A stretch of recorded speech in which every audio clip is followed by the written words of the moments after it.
I spoke to the nutritionist Tom Maynard, who works with Team GB hopefuls, and he explained why this period is so crucial. Yeah, I think now, for a lot of the athletes, it really is crunch time. This is kind of their final push for qualification. So I think, a lot of them will agree any little thing they can do to kind of help their chances, they're going to do now more than ever, if they weren't doing it before. A lot of us weekend warriors, and I include myself in that because I cycle a lot at the weekend, and people, play sports at the weekend and go running and whatnot, look up to these potential Olympians, because I know they haven't named Team GB yet, but when they do, you'll be working with them. We look up to them and think, is there a bit of what they do that I can do that can make me enjoy my sport a bit more? And is that applicable with nutrition too? Yeah, certainly. I mean, it doesn't have to be rocket science with nutrition. I mean, a lot of the gains we get with athletes are from doing the fundamentals well and doing them consistently.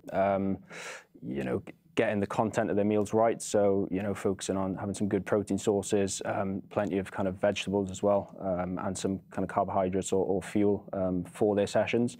And just doing those consistently, because, I mean, it doesn't happen overnight. And for a lot of these guys, this has been years and years in the making, and this is just a tiny portion of the last sprint. Tiny portions, I'm sure. Yeah. Pretty key.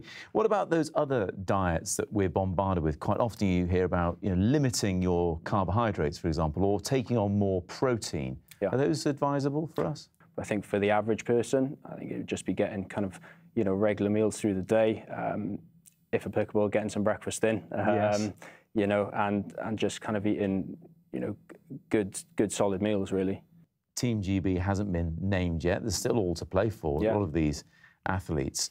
How much are you looking forward to working with them as Rio approaches? Oh, massively. I mean, it's for the athletes, it's the ultimate goal, and for us as well as support staff, there's nothing better than, seeing an athlete up there. You might have had a small part in them kind of competing and hopefully getting a medal.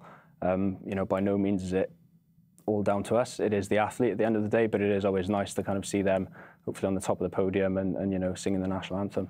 And when you see those athletes training hard, yeah. And there's a plate of donuts there, do you think, oh, I can't have one, I better just lead by example? No, I think all nutritionists are pretty good at leading by example. I don't think you'd ever see anyone with a donut in their hand. OK. Tom, many thanks indeed, and best of luck as the Olympic Games approaches. Thank you very much. Cheers.